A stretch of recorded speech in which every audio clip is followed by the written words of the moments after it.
Andy Burnham has arrived in Ukraine's capital on his first overseas trip as British Prime Minister. These are pictures of Mr Burnham in Kyiv this morning. Ukraine is marking 35 years of independence from the Soviet Union. The Prime Minister is set to announce an agreement for Ukraine to start producing its own models of the British Storm Shadow cruise missile. Ukraine hit more Russian targets during the weekend. The Russian retail group Ozon says several of its warehouses have been targeted. Russia also has continued its attacks on Ukraine, port infrastructure and vessels in the Odessa region were the targets. Our correspondent Dan Johnson's in Kyiv following all the latest developments. Andy Burnham's taken the train to Kyiv like so many British Prime Ministers before him and other international leaders. It's a big day of ceremony and celebration here, 35 years of Ukrainian independence from the Soviet Union. So there'll be events to attend. He'll be meeting President Zelensky. The Prime Minister will also chair his first meeting of the Coalition of the Willing, that partnership of 35 nations that is supporting Ukraine. They'll be discussing what more Ukraine needs to carry on this fight. Andy Burnham will also announce that the French and British have together agreed to hand over the plans and technology so that Ukraine can produce its own range of Storm Shadow or Scalp cruise missiles. That's something that Britain had been supplying, but now Ukraine is going to be able to make its own. That's significant, and it's the first step, perhaps, towards Ukraine adopting the technology and plans that it needs to produce other ranges of missiles itself so that it can guarantee its own supply and deliver the weapons it needs when it needs them. Andy Burnham will also pick up an award that's being given by Ukraine to the British people in recognition of the long-standing solid support that the Brits have been giving to Ukraine since the start of this war. And he said he wanted to be here to tell the Ukrainian people that that support from Britain would not waver despite Russia's threats against Britain. Let's speak now to Vadim Pristaiko, who is a former Ukrainian ambassador to the UK. Ambassador, welcome to BBC News. Who's got the upper hand, would you say, in the conflict now, 4.5 years in?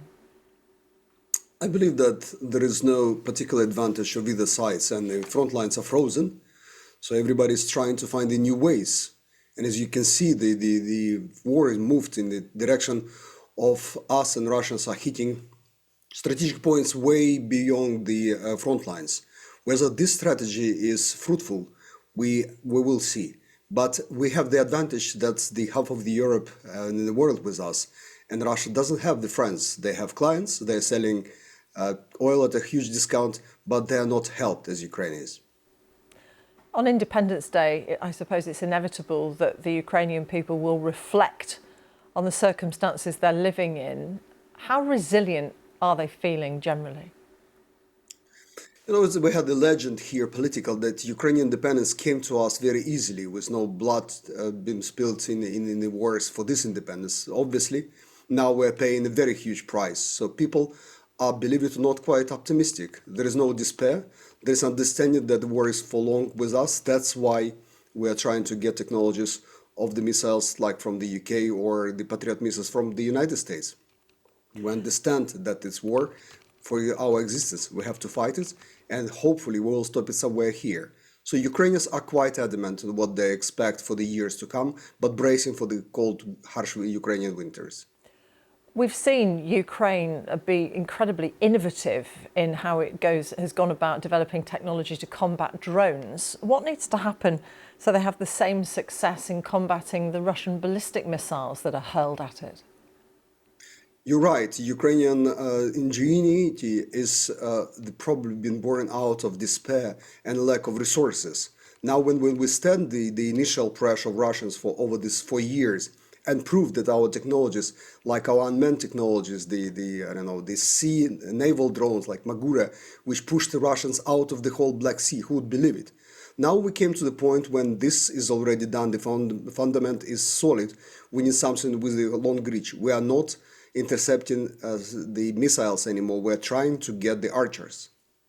We saw former Defence Minister Mikhailo Fedorov calling for elections to be held, and when he was sacked, there were protests in his support. Where is that going, that call for elections to be held? How much traction has it gained?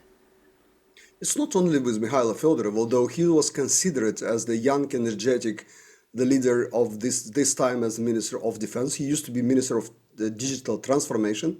Very innovative guy, like the Elon Musk of Ukraine, if you will. But this idea that Ukraine is different from Russia, we cannot have somebody taking the throne of Ukrainian government for a longer time than needed, as well as parliament. So that's the roots of this movement and discussion. Although most of Ukrainians quite solid on this compromise among ourselves, that we have to exercise some discipline and understand that war with us, and we cannot have elections which will sweep away whatever the Ukraine is doing and our own unity. If you understand this as the strive for the whole nation to work, we have to be united and then deal with the political consequences later on. Vadim Pristaiko, former Ukrainian ambassador to the UK, thank you very much for joining us.